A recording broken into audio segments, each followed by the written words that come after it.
How are you only UPSC पे मैं अमरीश शुक्ला आपका स्वागत करता हूं। उम्मीद करता हूं कि अच्छे होंगे, सेहतमंद होंगे।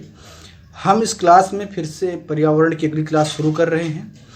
पिछले 3 क्लासेस को आपने पढ़ रखा होगा और अगर अभी नहीं पढ़ा तो जाकर के प्लेलिस्ट में आप देख लीजिए, आपको वहाँ पर मिल जाएगा, पढ़ लीजिए। इस क्लास में हम सजीव को पढ़ना शुरू कर रहे हैं, तो जिन्होंने अभी नहीं पढ़ा है वो जाकर के पिछली क्लास पढ़ लें, उसके बाद ये देखें तो उनको सारी चीज़ें एक तरफ से समझ में आएंगी। ठीक है, बाकी जो हमारी वेबसाइट है www.onlyupsc.in, आप उसको जरूर विजिट किया कीजिए, वहाँ पर बहुत सारे कंटेंट आपको पढ़ने के लिए मिल जाते हैं। तो ये क्लास शुरू करते हैं। नमस्कार विद्यार्थियों, पर्यावरण की अगली क्लास में आपका स्वागत है। पिछले क्लासेस में जो पिछले 3 क्लासेस हुई हैं उसमें आपने पर्यावरण के परिचय के रूप में आपने पढ़ा उन तीनों क्लासों को। उसके बाद में हमने 50 सवाल कराए थे। वो 50 सवाल बहुत महत्वपूर्ण सीधे सीधे परीक्षाओं में आते हैं, खासकर उन परीक्षाओं में जहाँ पर सवाल आपसे वन लाइनर बेसिस पे पूछा जाता है, जैसे कि पीसीएस, यूपी पीसीएस वगैरह के एग्ज़ाम होते हैं, या अभी बीओ का एग्ज़ाम होने वाला है, या बिहार पीसीएस का एग्ज़ाम है यानी कि बीपीएससी, या जो सीटेट और टेट की तैयारी कर रहे हैं। ऐसे परीक्षाओं में सीधे सीधे सवाल यहाँ से आ जाते हैं, तो आप इसका ध्यान रखेंगे। ठीक है, शुरू करते हैं अगली क्लास में। सजीव हम पढ़ेंगे आज कि सजीव क्या होते हैं। ठीक है, तो थोड़ा सा पहले कुछ कॉमन बात समझ लेते हैं, उसके बाद में हम फिर आपको ले चलते हैं टॉपिक पर। कॉमन बात क्या है कि आप अपने आसपास बहुत सारी चीज़ें देखते होंगे, जैसे आप पेड़ देखते होंगे, पेड़ आपने देखा, आपने कार देखा, आप घर देखते हो, आप शेर गलती से कई बार देख लेते हो, बकरी शेर बन करके देखते हो। तो ये सारे जो हैं वस्तु आप देखते हो, इनमें कुछ सजीव हैं और कुछ निर्जीव हैं। जैसे पेड़ आपका सजीव है, शेर आपका सजीव है, बकरी आपका सजीव है, कार और घर आपके क्या हैं, निर्जीव हैं। अब आप सोच रहे होंगे कि ये परिभाषा हम आपको काहे बता रहे हैं, ये तो आपको सब पता है, सारी चीज़ मुझे भी पता है कि आपको पता है। कई बार होता ये है कि जो चीज़ आपके सामने होती है सबसे ज़्यादा कंफ्यूज आप उसी में होते हैं। अगर आपसे मैं एक सवाल पूछूं कि ये सब सजीव क्यों हैं, शेर, बकरी और पेड़ और घर और सड़क या कार निर्जीव क्यों है, तो कॉमन सी बात है, आप एक ही चीज़ बोलेंगे कि बाकी सब सांस लेते हैं और दूसरे बाकी सांस नहीं लेते। एक नॉर्मल सा एक जवाब होता है स्टूडेंट का। क्लास में आपने अनुभव किया होगा कि जब कभी ऐसी बात होती है तो एक ही जवाब होता है कि जो सांस लेता है वो जीवित होता है। लेकिन सजीव की जो परिभाषा है वो केवल सांस लेने तक सीमित नहीं है। कई बार आपने ये चीज़ देखा होगा कि बहुत सारे जो हैं इंजन या मशीन को चलाने के लिए या लगभग सबको चलाने के लिए पर्याप्त वायु की आवश्यकता होती है, तभी वो काम कर पाते हैं। लेकिन इसका मतलब ये, तो क्या जो है सजीव की परिभाषा इतनी छोटी है? नहीं, इंजनों को भी तो जरूरत पड़ती है वायु की, या आपके घर में इन्वर्टर लगा होता है, या छोटे छोटे और बहुत सारे मशीन होते हैं। सबको ईयर ही रखना होता है कि वहाँ पर ईयर पास होना बहुत ज़रूरी है, क्योंकि अगर ईयर पास नहीं होगा तो प्रॉपर काम नहीं कर पाएंगे। लेकिन क्या इन्वर्टर, क्या छोटी छोटी जो मशीनें वो सजीव हैं? नहीं, वो निर्जीव हैं। तो सजीव की सिर्फ और सिर्फ एक परिभाषा नहीं होती है कि वो सांस लेते हैं या ऑक्सीजन ग्रहण करते, कार्बन डाइऑक्साइड रिलीज करते हैं। ये कोई एकमात्र और एक सुपरिभाषित लाइन नहीं है। ठीक है, और भी उनके बहुत सारे लक्षण होते हैं जिनके आधार पर उनको सजीव और निर्जीव में वर्गीकृत किया जाता है। तो इस क्लास में हम यही पढ़ेंगे। देखिए, आपको हो सकता है कि ये लगे कि ये समय की बर्बादी थी जो शुरुआत में मैंने किया, लेकिन ये आपको सही नहीं लग रहा है। यूपीएससी जो है वो इतना ज़्यादा डायनेमिक है, और यूपीएससी क्यों, जितनी भी परीक्षाएं होती हैं वो कॉमन चीज से आपसे सवाल पूछ रहे हैं। उनको गूगल ने सब कुछ बताने के लिए, गूगल उनके पास है, उनको एक ऐसे व्यक्ति की ज़रूरत है, चाहे जो है अध्यापक की ज़रूरत हो या डीएम की ज़रूरत हो, कि जो आए और एक कॉमन अप्रोच लेकर के आए। तो आपकी जो पूरी पढ़ाई है वो कॉमन अप्रोच पर होनी चाहिए। आप नॉर्मल सी बात को समझें कि इसका मतलब क्या होता है।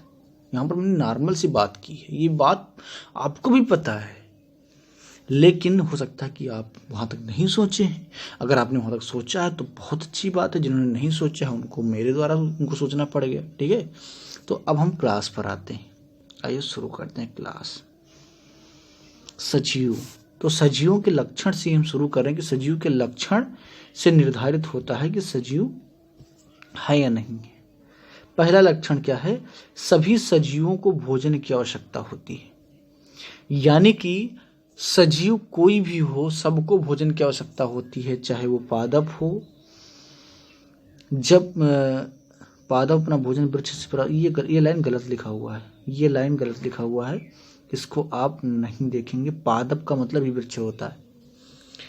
ठीक है, तो पादप हो चाहे मतलब वो वृक्ष हो या जंतु हो, सबको भोजन की जरूरत होती है। ठीक है, पादप अपना भोजन सूर्य से, यहाँ पर लिखा होना चाहिए तो वृक्ष लिख गया है। पेड़ अपना भोजन कहाँ से बनाते हैं? सूर्य के प्रकाश से, प्रकाश संश्लेषण प्रक्रिया के द्वारा वो अपना भोजन बनाते हैं। ठीक है, तो ये जो स्टेटमेंट लिखा हुआ है ये सही नहीं लिखा हुआ है, इस स्टेटमेंट में थोड़ी सी त्रुटि है। जबकि जंतु प्रत्यक्ष या अप्रत्यक्ष रूप से इन पादपों पर निर्भर रहते हैं।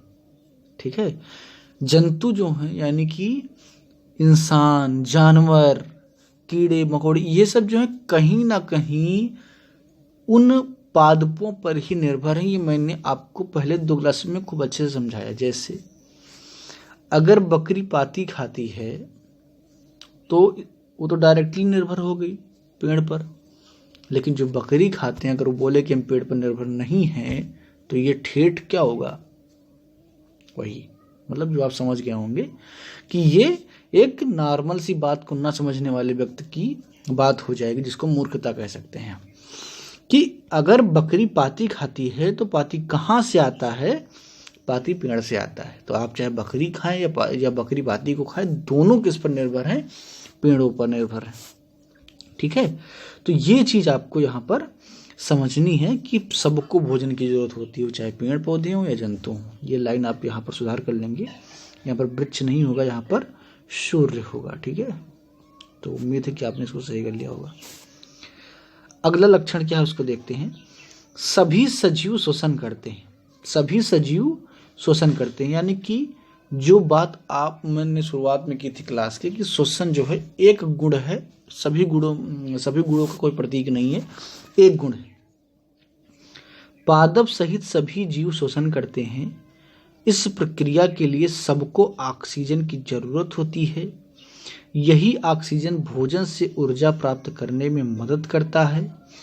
यानी कि जितने भी सजीव हैं सबको जरूरत होती है शोषण की, और उस शोषण में किसकी जरूरत होती है? ऑक्सीजन की, O2 की। एक चीज यहां पर मैं और क्लियर कर दूं, ये एक कॉमन सा भ्रम है और मुझे लगता है कि ये एक त्रुटि हमेशा रहती है दिमाग में। या तो उन्होंने अच्छे से पढ़ा नहीं होता है, या कई बार उनके सामने आते ही नहीं है। बात ये है, बहुत सारे विद्यार्थियों को ये लगता है कि जो पेड़ पौधे हैं वो श्वसन के लिए कार्बन डाइऑक्साइड का प्रयोग करते हैं। ये बहुत ही कॉमन सी प्रॉब्लम है। ठीक है, इसको मैं आज समझा देता हूं आपको।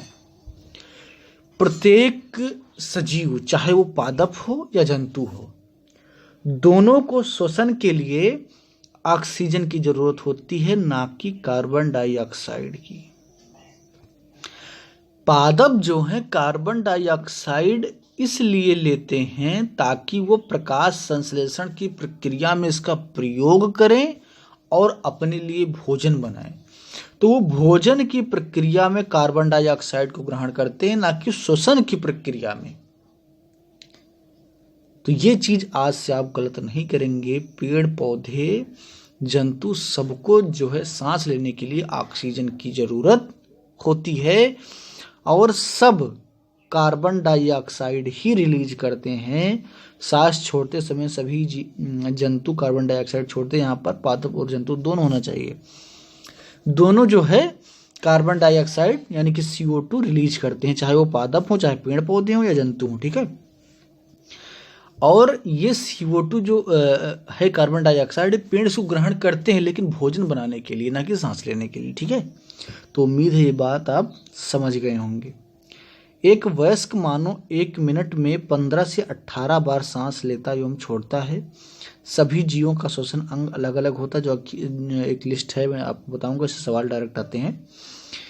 यहाँ तक बात अगर आपके समझ में आ गई हो तो हम आगे बढ़ते हैं। उम्मीद है कि समझ गए होंगे। कोई इसमें ऐसी कठोर बात नहीं कि आपको समझ में ना आए, कोई बड़ी थियरी नहीं लग रही है। ये सवाल हो सकता है डायरेक्टली आपसे पूछ लिया जाए, तो आप इसको नोट कर लेंगे कि 15 से 18 बार 1 मिनट में इंसान सांस लेता है। ठीक है। आगे अब लिस्ट देख लेते हैं कि सभी जीवों का श्वसन अंग क्या क्या होता है। तो यहाँ पर मैंने लिस्ट यहाँ पर खोज के आपके लिए चिपका दी है। मनुष्य, शेर, गाय, सांप, छिपकली इत्यादि फेफड़े से सांस लेते हैं। ठीक है। फेफड़े से सांस लेते हैं। मक्खी, काकरोच या अन्य कीट वातक यानी कि ट्रैकिया से सांस लेते हैं। ठीक है। केंचुआ कहाँ से लेता है? त्वचा से। केंचुआ की त्वचा आर्द्र और चिकनी होती है। ठीक है। केंचुआ जिन्होंने देखा होगा वो जानते होंगे कि केंचुआ एकदम चिकना चिकना टाइप का होता है। ठीक। तो जिनका संबंध गांव से तो पक्का जानते होंगे, लेकिन जो शहर में है उन्होंने भी देखा होगा। कोई ऐसी बात नहीं है, केंचुआ कोई ऐसी चीज़ नहीं है जो ना दिखाई पड़े। मेढक फेफड़े से भी सांस लेता है और त्वचा से भी लेता है। ठीक है। तो ये चीज़ आप याद रखेंगे। ऑक्टोपस और मछली ये क्या है? गिल यानी कि क्लोम से सांस लेते हैं। ठीक है। तो ये भी आप याद रखेंगे। कई बार सवाल ये आए हैं आपके परीक्षाओं में। ठीक है। जिनको गलफड़ बोलते हैं वहाँ से सांस लेते हैं ये लोग। हेल और डॉल्फिन, ये व्हेल लिखा हुआ है और डॉल्फिन फेफड़े से, नासद्वार वात छिद्र जो है ये फेफड़े से और ये दोनों जगह से सांस लेते हैं। ठीक है। तो ये पूरी लिस्ट है। आप चाहें तो इसका स्क्रीनशॉट ले लें कि कहाँ कहाँ से सांस लेते हैं। कई बार सवाल इससे डायरेक्ट आ जाते हैं। 2017 PCS के पेपर में एक सवाल इसमें आया था और शायद ये व्हेल या डॉल्फिन का पूछा था कि सांस कहाँ से लेती है। ठीक है। तो ये सवाल इस तरीके से आते हैं, तो आप इसको ध्यान रखेंगे। आगे देखते हैं। सभी सजीव उत्सर्जन करते हैं। ठीक है। उत्सर्जन क्या होता है पहले ये समझ लीजिए कि उत्सर्जन होता क्या है। जैसे आपने खाना खाया, रोटी, दाल, सब्जी, या जो मांसाहारी उन्होंने मीट खाया, कुछ भी खाया, तो वो आपके शरीर में गया तो वो जो है 2 भागों में विभाजित हुआ। एक भाग है ऊर्जा, जो आपके शरीर को काम करने के लिए जो है जरूरत है उसकी। तो एक तो ऊर्जा के रूप में वो परिवर्तित हो गया, और जो दूसरा है वो परिवर्तित हो गया किसमें? बच गया। तो उसको ही क्या अपशिष्ट कहा जाता है। उसको ही अपशिष्ट कहा जाता है। ठीक। जो भाग बच जाता है उसको अपशिष्ट पदार्थ कहा जाता है, अवशिष्ट पदार्थ कहा जाता है। तो जो भोजन आपके अंदर गया उसमें जितना एनर्जी निकलना था वो निकल आया, और बचा हुआ पार्ट जो है वो क्या है? अपशिष्ट है। जो कभी तेली के दुकान पर गए होंगे उन्होंने देखा होगा कि किस प्रकार सरसों से तेल निकलता है। तो सरसों जब तेली अपने मशीन में डालता है, जिससे तेल निकलता है, तो तेल अलग हो जाता है और तेल का खली बच जाता है। तो इसी प्रकार की प्रक्रिया होती है कि आपके शरीर रूपी इंजन में जब भोजन जाता है तो उससे ऊर्जा अलग हो जाती है जो शरीर के काम के लिए उपयुक्त होती है, और उसमें जो खली बचती है, जो अपशिष्ट बचता है, वो बाहर निकल जाता है। और यही प्रक्रिया जो है ये उत्सर्जन कहलाती है। ठीक है, तो ये जो प्रक्रिया है ये उत्सर्जन कहलाती है। जो थोड़ा बहुत आवाज़ आपको आ रहा है अगल बगल से, ये अवांछनीय तत्व हैं जो गांव में अक्सर पाए जाते हैं। हमारे पड़ोसी हैं, काफ़ी तेज बोलते हैं, तो आप इससे जो है परेशान नहीं होंगे और मुझे माफ़ करेंगे कि क्योंकि मैं इनको रोक नहीं सकता हूँ, ये बोलते रहते हैं। ठीक है, तो अपने क्लास पर हम ध्यान देते हैं। जो पीछे से थोड़ा बहुत आवाज़ आएगा उसको आप अवॉइड करेंगे। सभी सजीव उत्सर्जन करते हैं। ठीक है, सजीव के शरीर में भोजन करने के कारण ऊर्जा के साथ साथ कुछ अन्य पदार्थ भी बच जाते हैं, जैसा कि मैंने आपको समझाया, जिन्हें अपशिष्ट पदार्थ कहा जाता है। ये शरीर से बाहर निकल जाते हैं, जैसे इंसानों में पसीना, मल मूत्र और पक्षी में बीट के रूप में। ठीक है, तो जैसे इंसान क्या है, इंसान के शरीर से पसीना निकलता है, तो वो क्या है, एक प्रकार का अपशिष्ट है जो आपके शरीर में पानी के रूप में गया था और अब वो बाहर निकल रहा है। उसके साथ साथ मल या मूत्र, ठीक है, यानी कि जो पॉटी करते हैं आप और या पेशाब करते हैं, मूत्र करते हैं, तो मूत्र विसर्जन करते हैं 3D वाला, तो वो जो है अपशिष्ट पदार्थों को बाहर निकालने का एक तरीका है, उसी के रूप में निकलते हैं। ठीक है, आगे देखते हैं। सजीवों में इंद्रियां होती हैं और ये मुख्य रूप से 5 प्रकार की होती हैं। 5 इंद्रियां सजीवों में पाई जाती हैं। तो इन इंद्रियों का काम क्या होता है, ये रिएक्शन के लिए जो है जानी जाती है कि ये जरूरी है शरीर के लिए। ठीक है, तो ये क्या क्या है इनको देख लेते हैं। पहला है आँख। आँख देखने के लिए होता है, कान सुनने के लिए होता है, नाक सूंघने के लिए होता है, जीभ स्वाद के लिए होता है, त्वचा महसूस करने के लिए होता है। तो ये 5 प्रकार की इंद्रियां होती हैं। ठीक है, तो इन इंद्रियों के द्वारा जो आपका शरीर है बहुत सारा काम करता है। ठीक है, तो ये 5 प्रकार की इंद्रियां हैं जिन्हें आपने देखा। ठीक है, बहुत सारे जानवर हैं जो इन इंद्रियों के से जो है अपना बहुत सारा काम करते हैं। जैसे जो चींटियाँ होती हैं अपने समूह में एक जो है गंध छोड़ते हुए चलती है, तो जो पीछे की चींटियाँ आती है वो उसी के आधार पर जो है आगे बढ़ती चली जाती हैं। कुछ कीड़े मकोड़े अपनी मादा कीड़ों को उनकी गंध से पहचान लेते हैं। ठीक है, तो ये भी क्या है, एक इंद्रिय काम है। कुछ पक्षी जैसे कि बाज और गिद्ध और चील, उनकी दृष्टि मनुष्य से 4 गुना ज़्यादा होती है, अपने शिकार को दूर से देख लेते हैं। तो ये क्या है, ये इंद्रिय काम है। ठीक है, यह सांप है जो सुन नहीं सकता लेकिन आवाज़ को धमक को महसूस करता है, आहट को महसूस करता है। ठीक है, तो ये सब क्या है, ये इंद्रिय काम है। ठीक है, आगे देखते हैं सजीवों के लक्षण में। सभी सजीव उद्दीपन के प्रति अनुक्रिया करते हैं। इसका मतलब क्या हुआ, सजीवों के आसपास जो परिवर्तन होते हैं तथा ये परिवर्तन जब सजीवों को प्रतिक्रिया के लिए यहाँ पर होना चाहिए उत्प्रेरित करते हैं, तब इन्हें उद्दीपन कहा जाता है। यानी कि आपके आसपास कोई परिवर्तन हो, जैसा कि एग्जाम्पल आप इस तरीके से लीजिए कि अभी आप अपने घर में बैठे हैं और आप बाहर निकलें और 10 मिनट में मौसम ख़राब हो जाए और बारिश शुरू हो जाए, तो परिवर्तन हुआ मौसम में। और वो परिवर्तन क्या करेगा, आपको प्रतिक्रिया देने के लिए जो है वो उत्प्रेरित करेगा। जैसे मौसम अगर ठंडा हो गया तो उत्प्रेरित करेगा कि आप अपने शरीर को थोड़ा गर्माहट की तरफ ले जाइए, तो वो उद्दीपन का काम करता है। और जब आप उस उद्दीपन के प्रति जो है रिएक्ट करते हैं तो उसको अनुक्रिया कहा जाता है। उसे क्या है, अनुक्रिया कहा जाता है। तो यही है उद्दीपन और अनुक्रिया। तो ये सजीवों का एक लक्षण है जो सजीव ही करते हैं, उद्दीपन का अनुक्रिया करते हैं। ठीक है, जो चीज़ यहाँ पर लिखी हुई है। और जब सजीव उद्दीपन के प्रति अपनी प्रतिक्रिया देते हैं तो यह अनुक्रिया कहलाती है। ठीक है, तो ये बहुत ही इजी, इसको समझने में कोई बहुत ज़्यादा दिमाग नहीं लगाना है। तो ये 5 लक्षण हमने इस क्लास में किए हैं। अगली क्लास में हम इनके 3-4 लक्षण और हैं उसको कर लेंगे और उसके बाद में 50 क्वेश्चन हम फिर से लेंगे। ठीक है, फिर से हम 50 क्वेश्चन लेंगे। देखिए, जो टॉपिक हम पढ़ेंगे उसके 50-50 क्वेश्चन करते हुए चलेंगे, क्योंकि ये बहुत महत्वपूर्ण है। सीधे सीधे सवाल यहीं से आते हैं। ठीक है, तो इस क्लास में इतना ही। बाकी क्लास आप लाइक कीजिए, शेयर कीजिए और अपनी राय कमेंट बॉक्स में ज़रूर दीजिए। और अगर अभी तक आपने हमारे चैनल को सब्सक्राइब नहीं किया है तो सब्सक्राइब कर लीजिए, बेल आइकन भी प्रेस कर लीजिए ताकि वीडियो आपको सबसे पहले मिले। धन्यवाद।